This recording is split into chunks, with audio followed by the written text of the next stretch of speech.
ప్రియమైన సోదరీలారా, స్త్రీమూర్తులైన మీరు మీ కుటుంబాలలో సంభవింపబోయే కీడు సంభవించకుండా ఆపడానికి శక్తివంతులు కావాలి. మీరు ఏం కీడు వస్తుందండి? మీరేమన్నా ప్రార్థన చేసి చెప్తారా అంటే ఎవ్వరూ చెప్పనక్కర్లేదు. మీకు ఏ కీడు సంభవించుతుందో మనం తెలుసుకోనక్కర్లేదు. ఎప్పుడు ఏ పరిస్థితులు దాడి చేస్తాయో, ఏ పరీక్ష, ఏ సమస్య, ఏ కష్టము, ఏ లేమి, ఏ అనారోగ్యము, ఏ అవసరత మిమ్మల్నైనా నన్నైనా మనల్ని ఎవరినైనా తడుతుందో మనకెవ్వరికీ తెలవదండి. అయినప్పటికీ కూడా ఎటువంటి పరిస్థితులైనప్పటికీ కూడా ఎదుర్కోవడానికి ధీటైన స్త్రీమూర్తులుగా మీరు సిద్ధపడి ఉన్నట్లయితే మీరు దేవుని ఎదుట సంభవించబోయే కీడు సంభవించకుండా ఆపగలిగిన శక్తిమంతులు మీరు కాగలుగుతారని, అటువంటి శక్తిని దేవుడు మీకు ఇప్పటికే ప్రసాదించాడు.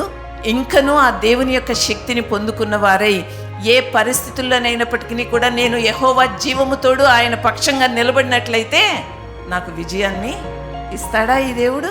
ఖచ్చితంగా ఇస్తాడు అని దేవుని పక్షముగా నిలబడే స్త్రీలుగా ఉండాలని ఈరోజు మీ అందరికీ కూడా ప్రభు పేరట తెలియచేస్తూ, ఒక రూతు వలె బోయేజు పొలంలోకి వెళ్ళవలసి వచ్చినా పరిగెరుకోవడానికి, ఓ హన్నా వలె దేవుని మందిర ప్రాంగణంలో ప్రవేశించి ఆయన పాదాలు పట్టుకుని ఆయన పాదాలను కన్నీటితో తడిపి దేవుని దగ్గర నుంచి మన మనవులు తెలియజేయడం ద్వారా మన అవసరతలను తీర్చుకోవడానికి ఒక హన్నా వలె అయినా, లేదు దావీదును ఎదుర్కొని జరగబోవు సంభవింపబోవు కీడు సంభవించకుండా ఒక స్త్రీ వెళ్ళి మనవి చేస్తే దావీదు ఆ మనవిని అంగీకరించి చేయాలనుకున్న కీడు, చేయాలనుకున్న నష్టం అంతటినీ కూడా ఏ ప్రణాళికతోనైతే బయలుదేరాడో దాని అంతటినీ కూడా సద్దుమణిగేటట్లుగా చేసిన అబీగయీలు వలెనైనా మీ కుటుంబాల్లో మీరు ఆ స్థానాల్లో నిలబడాలని ప్రభు పేరట తెలియచేస్తూ ఉన్నాను.